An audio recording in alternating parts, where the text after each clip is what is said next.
Hi, I'm Melanie Deziel, and you're listening to A Shark's Perspective.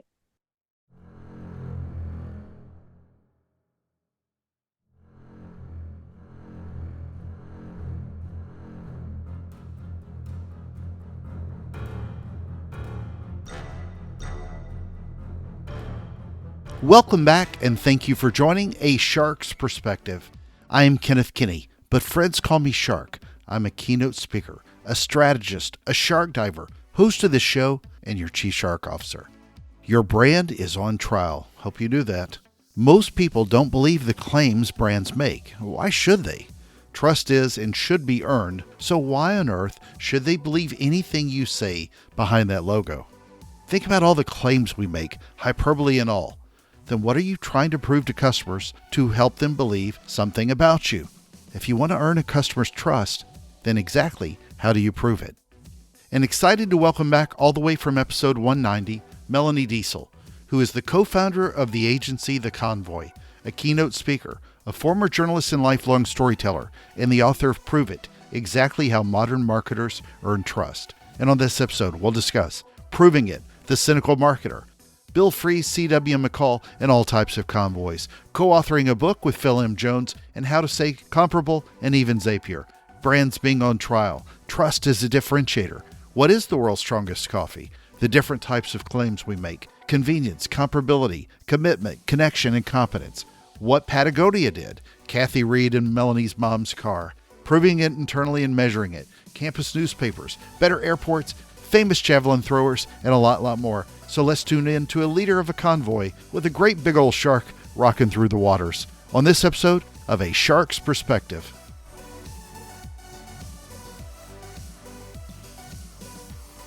Melanie, welcome back to A Shark's Perspective. Go listen to episode 190 to get the fuller bio update with a quick story, but tell us a little bit about where you are and where you've been in your career, please. Yeah, so I am a journalist turned marketer. I used to say recovering journalist because I do feel like journalism is a bit of an addiction in that way. But yeah, so I've always been like a storyteller. I've always been, relentlessly curious and trying to learn new things. And I found that when I couldn't get a job in journalism because the media industry was quite tumultuous at the time, I found my way into marketing and have not looked back. So it's been a wild ride. I did some time with big media brands you know and love, HuffPost, New York Times, Time Incorporated. Have done quite a few years as a consultant and speaker out my own, and just launched my second book called Prove It. And you've also, I know you dabble in the consulting world. So where did your agency name come Yeah. from, The Convoy? So the Convoy is a startup that I created with my husband, really designed to help small businesses. So the idea behind the Convoy was basically, small businesses, independent, family owned, whatever you want to call it. They generally don't get the same pricing and discounts as like big chains do because there's not as many of them. But when you actually look at the numbers, most businesses are small and independently owned businesses. So our idea with the Convoy was to basically gather all those people up into a convoy, and use that negotiating power to, negotiate discounts for services, products, et cetera, on their behalf. So it wasn't based off of the famous Bill Fries, C.W. McCall song. It was not. It was not. It was also, the timing was horrible. It was the Freedom Convoy was happening. The Russian convoy was coming into Yeah. the news. Oh, We that's were like, great. we're not that convoy. Yeah, really. But you know that Bill Fries was an advertising guy that did an ad campaign for a bread company. And then he turned that ad campaign into a song that became a number one country song like 50 years ago. And he just died not that long ago. And I remember reading about it, but I thought it was pretty funny. It made me think of the Convoy when I saw you at Content Marketing World. So anyway, congratulations on the new book. Prove It, Exactly How Modern Marketers Earn Trust. What was the impetus for the book, and how did you rope in this unknown speaker, Phil M. Jones guy? So yeah, the idea for the book came from, my first book, the Content Fuel Framework, was all about how to come up with content ideas. And a lot of times I discovered the follow-up question or like the next step was people saying, well, now how do I choose what to start with? Like, I've got ideas, now that's not a problem, but like, where do I start? What should I prioritize? And my answer was always some version of like whatever's most important for your business. Like, what are you trying to prove to customers? What are you trying to help them believe about you? What are the biggest, misbeliefs that you're like overcoming, right? But I realized I wanted something more actionable than that. That felt like I needed to give a resource to actually help figure that out. So Phil Jones is actually a friend of mine. We've known each other for years, dating back to, NSA, New York City, the National Speakers Association. And I mean, obviously the man knows how to sell books, right? So I asked him if he would brainstorm with me. Like, I've got this seed of an idea. I'm not totally sure where I'm going to take it, but like, can I pick your brain? And so as the two of us were talking it out, we just realized there was such a synergy between my take on it from a marketing perspective and his take on it from a sales perspective of how do you align those sort of like key business claims that you're making and creating content as proof to back it up to help earn that trust. And just over the course of us brainstorming for an hour or two, it became clear like, okay, this is now a fully fledged idea and it's our idea. Like, we've come up with this together.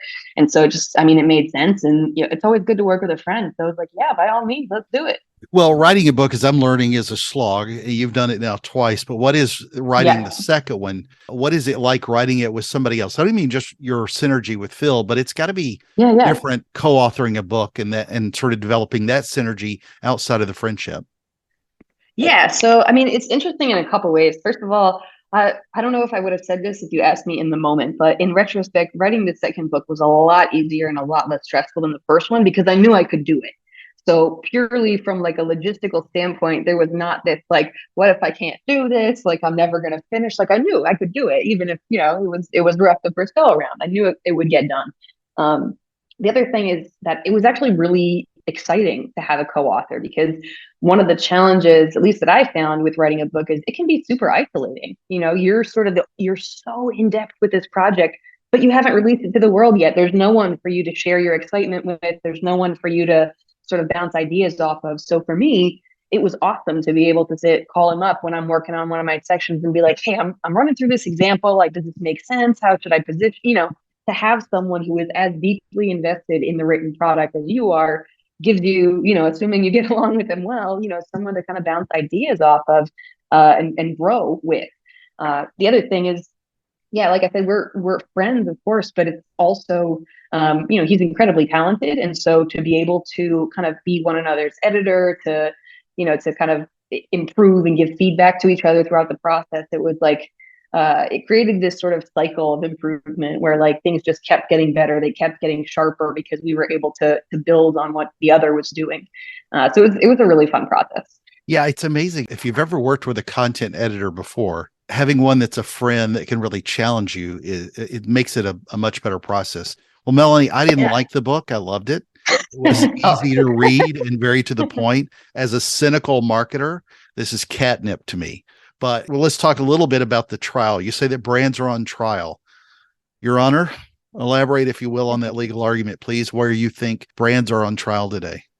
Yeah, so it was fun. I did sprinkle a little bit. I'm not a lawyer, but I sprinkled a little bit of sort of legalese throughout because I think we can all kind of relate to some of those key themes based on watching like court shows and things, right? So the idea of us being on trial is, essentially consumers have shifted their mindset over the last few years, and they now default to distrust. They distrust things by default, and so in order to cross that barrier, in order to sort of prove that we're untrustworthy until proven trustworthy, essentially, versus innocent until proven guilty, we've got to provide the evidence. Like, we're the ones, the onus is on us to say, okay, I know you don't trust anyone, here's why you should trust me, because they won't if not given the evidence. So it's really kind of a mindset shift in thinking about the marketing claims that you're making and saying, okay, well, I could just say that, but how can I prove it? How can I take it a step further and provide evidence of that, so that when I know this person is going to come at this with distrust, they're going to read this through the lens of distrust, they're going to watch this video with distrust on their mind.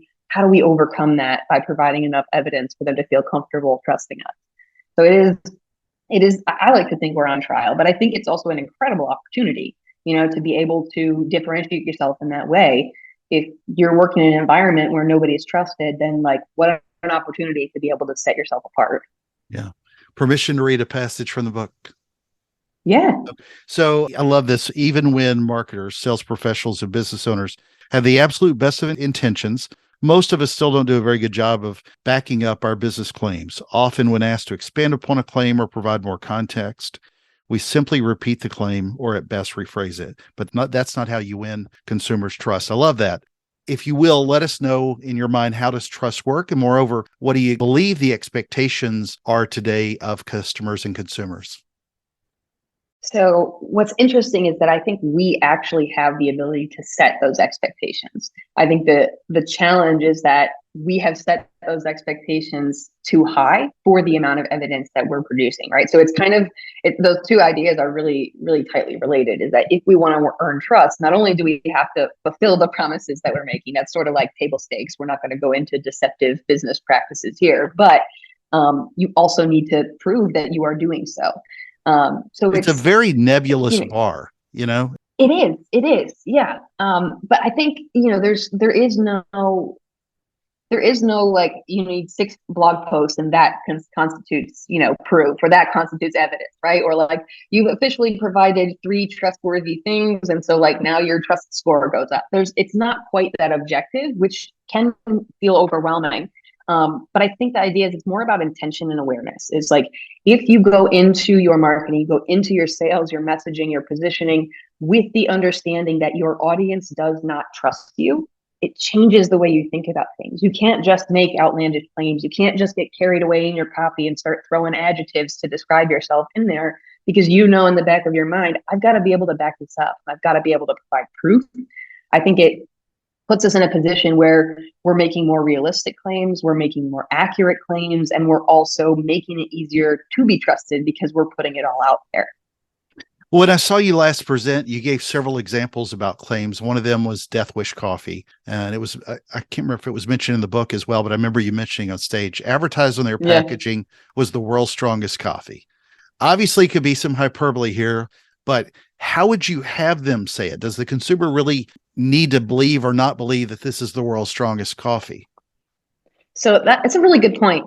Is that, some claims, I guess, are theoretically not meant to be believed, right? Sometimes they're just, they're just silly, or they're, this is what I would call like a subjective claim, right? Because as far as I know, and I could be wrong, I don't know that there is an objective measure of coffee strength, like a parts per million calculation of some kind. Is it like, you know what I mean? I don't know. I don't know that. But most consumers don't, I think. Even if they had come at us and said it's, 6.7 caffeine particles per million, we'd be like, I don't know what that means. Like, I don't know why you're telling me this.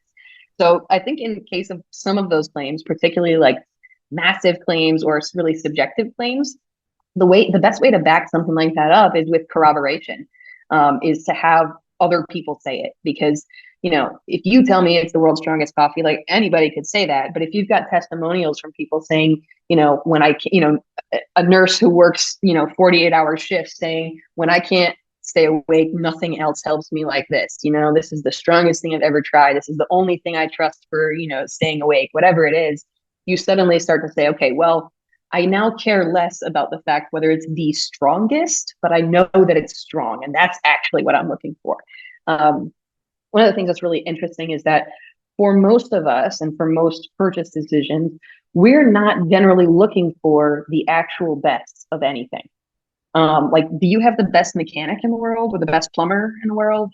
Do you buy the best t-shirts in the world? Like, that's not the barometer that we use for buying most things.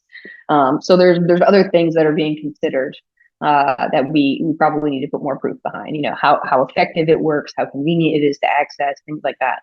Agreed. So we're going to talk about the claims, and you and the kind of think of it as the David Horsegger school of explanation of this. I'll have them all in C's. So we're going to dive into convenience, comparability, commitment, connection, and competence. First, with convenience, the claim of convenience. You gave some great examples about customer service failures, especially the Geico ones, and with how we express that. But how would you rather someone like Geico, I'm going to use that one that we're fairly familiar with. How would you rather a company like that do it in a perfect marketing and advertising world, so that if you hear somebody say so easy, a caveman could do it, it may still, to the point you mentioned earlier, it may far well outperform in an ad campaign more practical and trustworthy messaging. And sometimes that's a harder argument internally with somebody who's demanding, hey, we need these more leads, more sales, whatever, to argue with. I'm with you on the trust all the way, but it's sometimes it's also arguing it internally. And again, it was a campaign that we're all familiar with. Well, what's really interesting about Geico is that they actually kind of do a really good job of doing both. So in addition to So Easy a Caveman could do it, they also have 15 minutes could save you 15% or more, right? Yeah. So there's a very specific convenience claim. Like they're not, in this case, they're talking about speed. So, it's not going to take you a long time and it's got decent enough output that it's worth that little time you're spending. So that's a much more I do specific want and to call them also and start a clock, though. see, that's the exact kind of proof that I'm talking about, right? Because you're not sure, but if you were to say, look, we've got a 15-minute YouTube video that shows not only did they Yeah. finish getting their quote, but they had time to make a pot of coffee. You know what I mean? That's where, as silly as it may sound, something like that can go a long way towards showing that like it is actually as easy as it seems. I think in the case again of like So Easy a Caveman could do it. We don't have any cavemen to, there's no objective caveman intelligence score that we can apply to measure that type of claim. But I think the real promise there when you hear So Easy a Caveman could do it is easy, right? Like my expectation is that it's not complicated. And so being able to prove that, showing a very simple interface is one way to say, oh, that's easy. I can see immediately how to navigate that. Or, listing, this is the only 5 things you'll need to fill in. Like, oh, I don't have to gather a bunch of paperwork. That is easy, right? So just being able to add more detail to it and provide that evidence, I think goes a long way. So for comparability, how do we go about proving that? I love the what to do now section, which talked about collaborating with someone else to produce an us versus them comparison. And that made me laugh because it again reminds me of how interesting it is to what others say that can be filled with more hyperbole than what we can ever say as the brand itself. And that makes it completely okay in a weird way. Yeah, exactly. So comparability, or Phil says comparability. There's some debate here. I say comparability, but they're both the same, right? Is really kind of some sort of claim that stacks you up against someone or something else. So oftentimes, if it's like the best, the fastest, faster than any other option, easier, quicker to install, whatever it is, it's in comparison to something. And typically, one of the best ways to prove out a comparability claim is actually with demonstration. And the best examples of this is like every infomercial you've ever seen. They demonstrate how their product performs versus the next leading competitor, right? They got the 2 shirts with ketchup and grass stains and whatever, a red wine. They dunk them in the stuff and they come up and you see one got clean and one didn't. Like you saw it with your own eyes. This is how we compare. Now, the infomercial, like cheesy side-by-side split screen approach may not work for every type of product, but there is probably some version of that you could do to show how those things happen. So just coming back to our Geico 15 minutes, it's easy to say that you could do this twice, once with Geico and once with someone else, and compare those times. You could do it many times and create an average response time here, an average response time there, and show it side by side. You could talk about, average ratings for things and show it side by side. There's just ways to do it that, are essentially demonstrating, here's how it looks with some other solution, even if it's not a specific company or brand, and here's how it looks with us. Bill does call French fries chips, so it's comparability. So as long as he calls it chips, I got to call it comparability. Commitment. When you spoke about commitment, you cited how people, especially young people, want to buy from companies that have a commitment to values. And that promise, if you will, can be defined in a lot of different ways by a lot of different audiences. How should we go about proving that? So the biggest thing, I think commitment claims have the biggest opportunity for backlash if they're not done appropriately, Absolutely. right? Because if you say something works and it doesn't, like we all have those brand experiences, you get a refund or you try something else, right? If you are making a purchase because you believe that your money is going towards something that you see as part of your identity, and then you find out that it went toward not that, or worst case, like the opposite, that shakes you to your core because you're like, now I have done something that goes against my identity, right? So it's a very careful balance with commitment claims.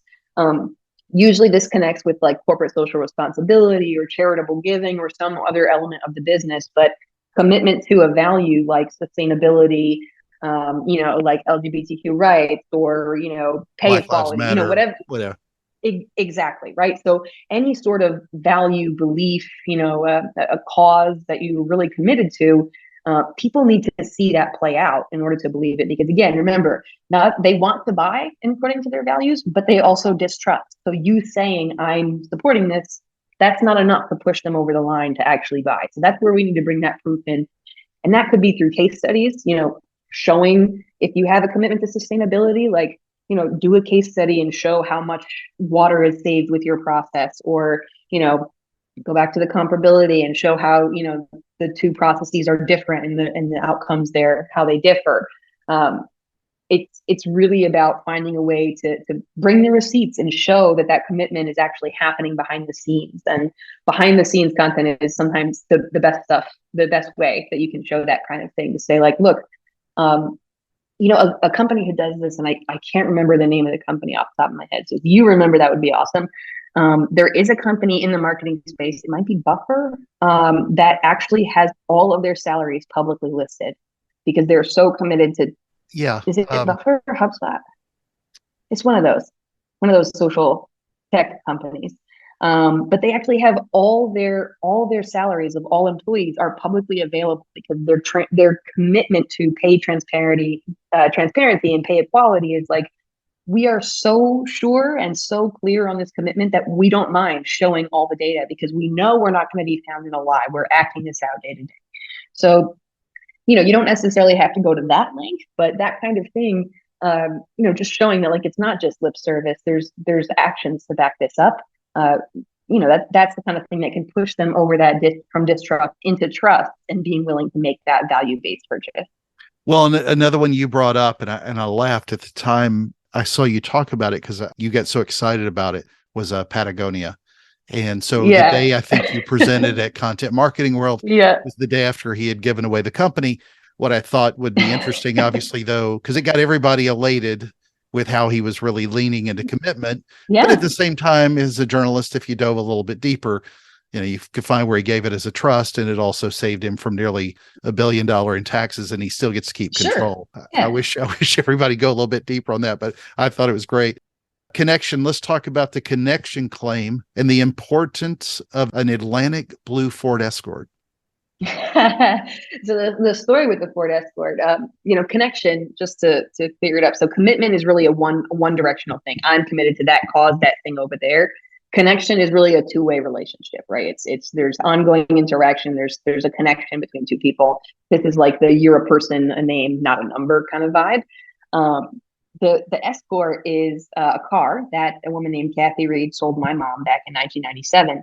My mom had a bad car buying experience, and so was kind of skeptical. Met Kathy at a place called Family Ford, and was like, I'm hoping for that like family treatment, the family experience, I guess. And she certainly got that with Kathy. So Kathy is wonderful, remembered things like our car buying anniversary and sent cards. Had my mom a calendar made for the following year that had the picture of all of us standing in front of a new car. She knew my mom would love the picture of us kids, right? Stayed in touch, congratulated us on milestones, and was consistently there for us in ways that seem unreasonable, like that you wouldn't expect from a first-time buyer because of that connection. So, has come in like helped us through via text message, has come in last minute and helped us with things, getting us loaner cars when we had an emergency. My favorite example of her like going above and beyond like that, just because of the relationship we had. My mom so I was supposed to drive my mom's car down at the time from Connecticut to DC for an internship. And like the night before, the car died. Like my car died. And so we were in need of like another option. So basically, Kathy hooked us up, managed to get us a car, get it all figured out quickly. And while we were buying this new car, she had the old car detailed so that when I got the old car, I would have this like new car feeling in an old car. Now, she wasn't getting commission on that old car. She sold it to us years ago. She had literally no reason to care at all about that car, right? But she was treating us like family. Like, if this were my kid getting a car, I'd want them to have that new car feeling instead of being sad that their car just died in a Dunkin' Donuts drive-through. So, she really made that difference. And I think we can trace like 20 plus cars that have been purchased from Kathy because she maintains that relationship, because she continues to, treat us like family and know about different family milestones. And now I wrote about Kathy in a book, so hopefully even more good things come her way. Does Kathy continue to sell cars? She sells them Yeah. today. Yep. So is she? Still does. What I Same find place. is fascinating. I love that story because it made me think about my own first car and just you know back before we just automated the poop out of Melanie bought a car, so let's just send her 1,000 coupons for a new car a year from now. And Yep. it's just a lot Yep. of the digital marketing automation has destroyed connection in a way that I love hearing somebody that did it that way then is still doing it that way now.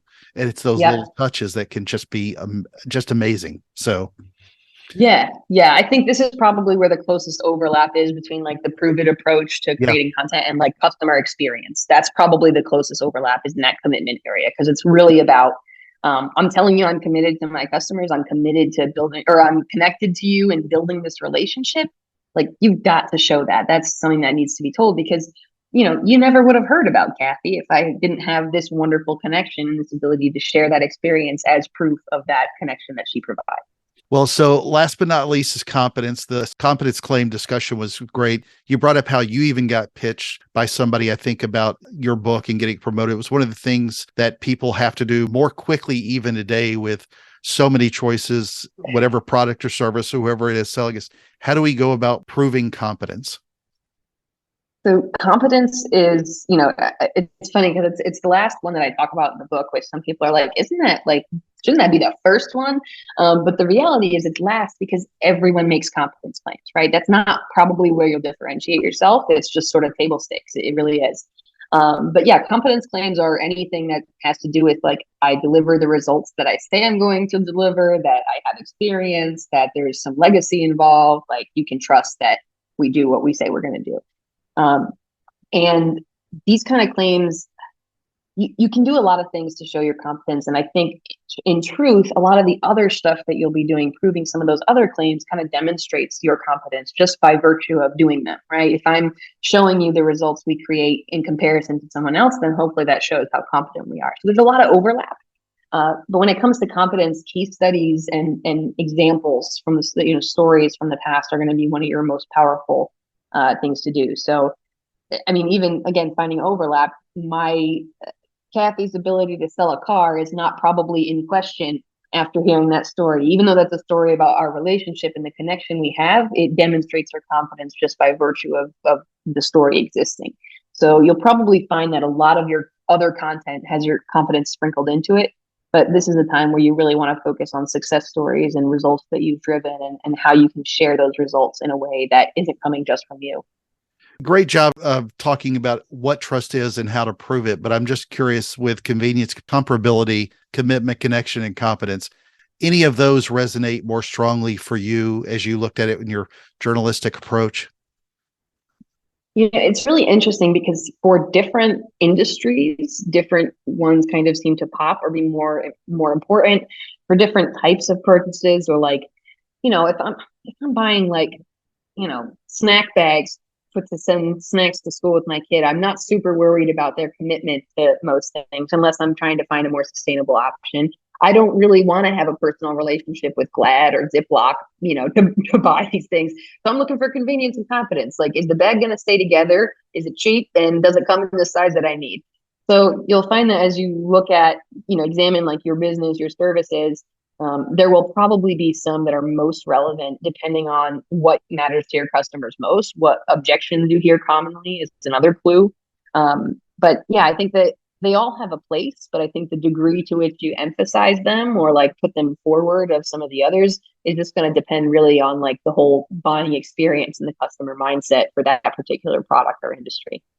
So I always kind of like to ask people, where do you want people to start? But I was thinking about this, there's proving it to your audience, your buying audience, but what advice would you give to someone inside a company, whether they're the CEO, CMO, or just a lonely marketer in the back corner, as to how to go about proving this, the higher ups, if you will, that this should be done?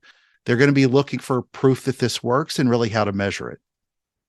So it's funny you mentioned proof because that was going to be my exact recommendation. So you can use this exact framework to prove it out to your higher ups that it's worth doing. So find stories that are case studies that, you can point to as success stories, folks who are out there creating this type of content and doing it, hopefully in your industry, but if not, at least for a similar type of customer. You also want to bring data if you can, right? So bring evidence that this stuff works. If you need an example, the Edelman Annual Trust Barometer just came out and has a stat, just like I mentioned, 59% of consumers default to distrust. And it literally says until they're provided evidence. So like it's right there. There's plenty of proof that backs up that providing proof is going to help you build that trust with your customers, deepen that relationship, and hopefully differentiate yourself. Of all the brands that you looked at, which one stands out to you as the best resonator of the things you're talking about in this book? Who proves it to Melanie the best? This is a tough one because I looked at a lot of different brands and case studies for this kind of thing. I think Zapier, I never know how to pronounce it. Is a really good example. Yeah, Let me right. call Phil real quick. See if it's. I'm sure there's multiple options, Yeah. but they're a company that does integrations, and so they're really selling convenience. And they have such an amazing content library on their site that they've got thousands of products that they integrate and services that they integrate with, and there's content about every single one of tutorials, educational content on how to set it up so you can see how easy it is. Case studies of people who are using their product to integrate all kinds of really cool things and save so much time. It's hard to find folks who provide that much evidence around convenience. We often see, in-depth stuff with regards to some of the others, but that much, there's just like a commitment to content there that I have to respect. Yeah. One of the reasons that I love this point, or the whole point of the book, and I'm just going to add as we go towards the close, is I think this is a great book for marketers, especially in the B2B space, because I worked in both B2C and B2B. And to your point about snack bags, yeah, I'm with you. A lot of times this whole discussion about proving it, not only is proving it to the internal team, and Zapier, now I'm trying to remember which version I say, has done a good job of it, but it's also, I think, really proving it to the procurement department in large companies where you've got these decision makers who have multiple touch points. And so the more evidence you can gather for the jury, go back to the legal point, it makes a really big differentiator in your decision-making process. So Melanie, last time I asked you when we went to the close, what your favorite kind of shark was. And of course you were completely well-versed and you talked about 20 or 30 of your favorites, just kidding. But then it came down to baby shark because of your daughter. So this time I'll ask you with a question that you're probably a little more familiar with, I hope. Who is your favorite javelin thrower of all time? Oh man. I don't know one. I've never heard of one except for the one I've turned on during the Olympics. So I'm going to have a hard time naming a specific one because I'm years out of practice. For some background context, I was a javelin thrower in high school. So I think anybody I could name is probably long since retired. But we do see a lot of amazing javelin throwers come out of like the Netherlands, especially that sort of zone, Iceland. So a lot of something's daughter is probably a last name that is a good indication you're looking at a killer javelin thrower if you're looking at a line. What was your favorite sport other than javelin and track and field? Did you do all the? I did discus as well. I was decent at discus, but I'm not a shot put person. Yeah. I'm not built for shot put. Well, Melanie, it's again that special time of the show. Are you ready for the 5 most interesting and important questions that you're going to be asked today? Yeah. All right. Number 1, University of Connecticut or Syracuse University? Just a tough one, but literally the motto for UConn is students today, Huskies forever. So I'm going to have to go with that. All right. Number 2, you're at Nora Cafe in Raleigh, which you mentioned in the book. You request a hot coffee or a cold brew? Ooh, hot coffee. Yeah. But you're decaf, aren't you? I am. I don't understand that. The backstory is I love coffee. I love the ritual of it, the smell, the taste, but the caffeine is, I could do without some of the side effects there. So I allow myself to indulge in the ritual and all that, but, hopefully without my heart exploding. Well, I'm Death Wish. I'll just take the bean right off the tree and put it in my mouth. So, yeah. All right. Number 3, what is a more trustworthy source to its audience? It's a good journalist question. UConn student newspaper where you worked, the Daily Campus, or the New York Times? Oh, Well, the New York Times has a hell of a lot more resources, so I'd have to imagine that they I'm do a saying little bit more due trustworthy. diligence. Yeah, Agreed. probably have more resources behind them. A little more biased though, I would imagine, there because there's not like a lot of politics, I would imagine, going on at the daily campus. You'd be surprised the amount of drama That's that true. happens on a student campus. We got student government going on. We got clubs. There's funding problem. Oh, it's a whole thing. Oh yeah, the Democrats, the Republicans beating each other up on campus. All right, number 4.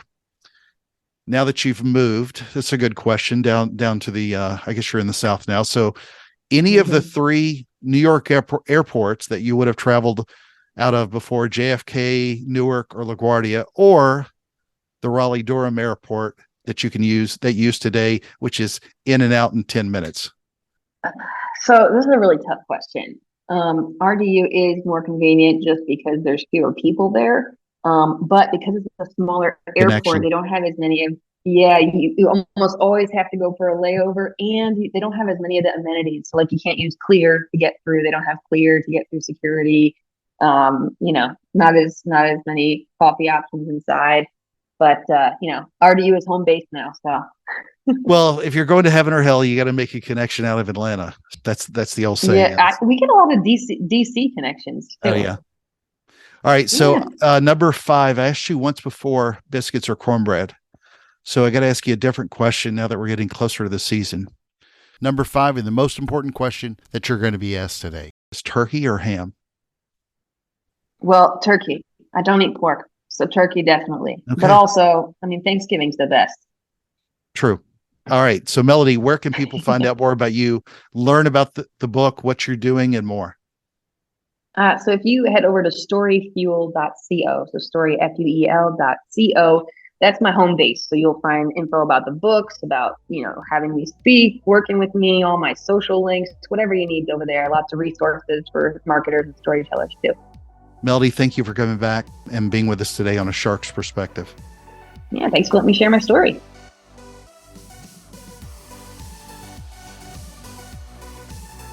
So there was my conversation with Melanie Deziel, the co-founder of the agency The Convoy, a keynote speaker, a former journalist and lifelong storyteller, and the author of Prove It, Exactly How Modern Marketers Earn Trust. Let's take a look at 3 key takeaways from our conversation with her. First, is your brand on trial? Guilty as charged, I think, but I'm a cynic. Melanie says consumers default to distrust. Innocent until proven guilty. Trust is a differentiator in that if you could show that you're more trustworthy than another brand, then you're way ahead. Start thinking about the claims you regularly make. Can you back it up? Can you walk the talk? Customers are asking. That's why they're considering you.